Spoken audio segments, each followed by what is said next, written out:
Halo adik-adik, jumpa lagi dengan Gus Luken. Bagaimana kabar kalian?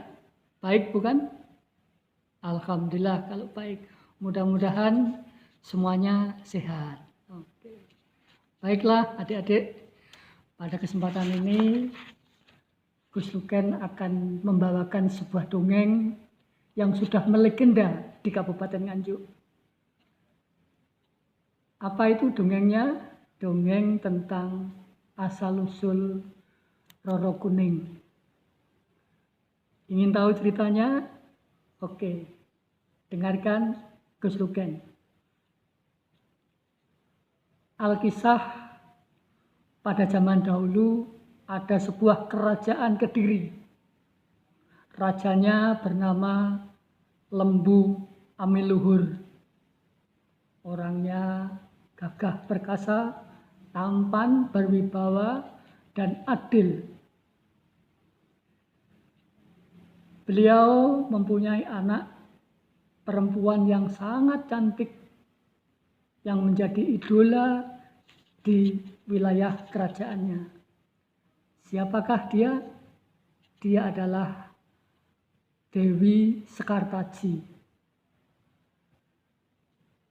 Namun sayangnya Dewi Sekartaji mempunyai penyakit yang aneh selama hidupnya.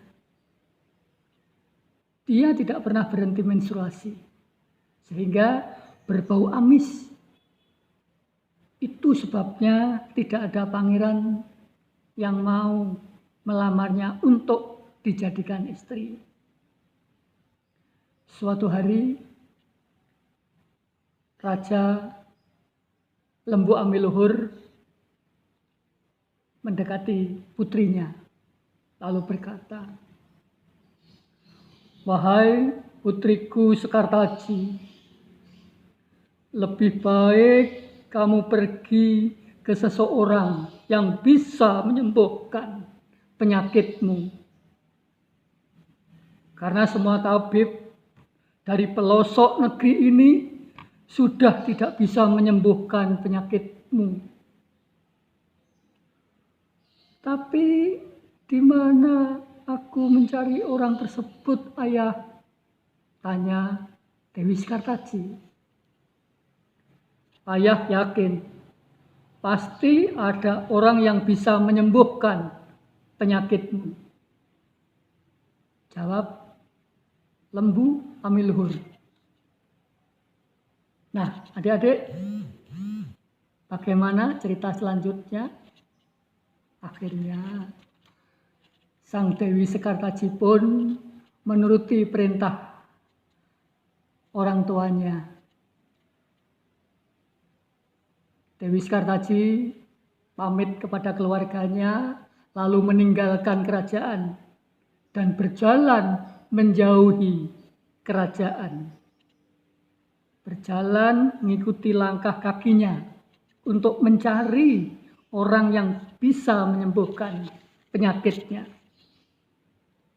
Hari demi hari, bulan demi bulan, Dewi Sekartaji mengembara masuk keluar hutan belantara, mendaki gunung, turun lembah. Akhirnya Dewi Sekartaji berhenti di sebuah lereng Gunung Wilis. Ketika merenungi nasibnya, sang putri bertemu dengan seorang resi yang bernama Resi Darmo dari Padepokan Ringin Putih yang berada di daerah Bajulan. Sekartaji menyampaikan keluh kesahnya kepada sang resi. "Resi, sekujur tubuh saya memiliki bau amis. Ayah saya mengatakan untuk mencari orang yang bisa menyembuhkan penyakit saya, Resi. Sudilah Resi mengobati penyakitku." Baiklah nak, aku akan menyembuhkan penyakitmu. Minumlah ramuan ini dan mandilah di bawah 3 air terjun. Lalu berdoalah kepada dewa untuk minta kesembuhan, kata Sang Resi Dharma. Di mana aku harus mencari 3 air terjun itu, Resi? Tanya Dewi Sekartaji. Temukan 3 air terjun itu di sepanjang lereng lembah Gunung Wilis ini. Dewi Sekartaji pun meminum ramuan dari Sang Resi. Setelah diminum, terasa hangat badannya. Setelah meminum ramuan, Dewi Sekartaji pun pergi mencari ketiga air terjun itu. Dewi Sekartaji berjalan terus sampailah di gerojokan yang pertama. Dewi Sekartaji pun bersemedi. Karena kelelahan, Dewi Sekartaji pun tertidur. Di dalam mimpinya, ia diganggu oleh jin, demit, dan makhluk halus lainnya. Ayo Sekartaji, bangun Sekartaji, bangun. Jin, dedemit, dan makhluk halus lainnya yang jumlahnya lebih dari 1000 silih berganti mengganggu Dewi Sekartaji. Para jin, dedemit, dan makhluk halus lainnya pun kembali mengganggu Dewi Sekartaji.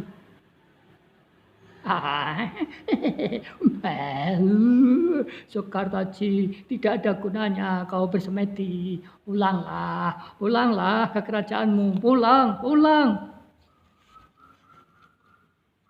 Karena banyaknya godaan dan cobaan, maka gerojokan itu diberi nama Pacoban. Kemudian Dewi Sekartaji pun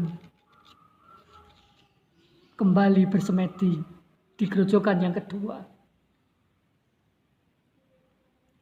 Di gerojokan yang kedua, kembali juga dia diganggu oleh jin, setan, demit, burayangan, dan sebagainya.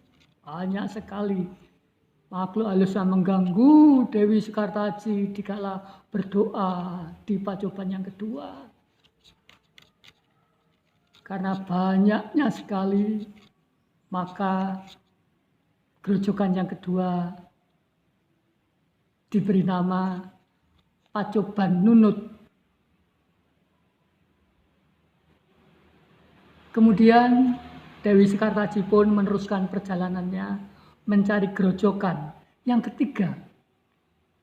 Gerojokan yang terakhir terletak di dekat Padepokan Ringin Putih, Desa Bajulan. Dewi Sekartaji pun mandi di bawah gerojokan itu. Penduduk melihat Dewi Sekartaji yang begitu kuning.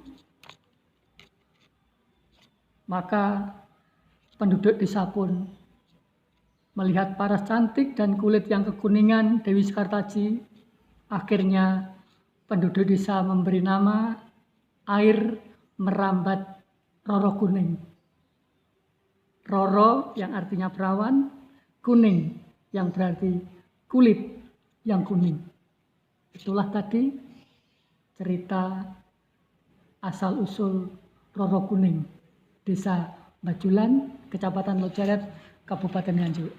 Sekian adik-adik, mudah-mudahan bisa dimengerti dongeng dari Gus Ruken tadi. Selamat bertemu kembali. Salam.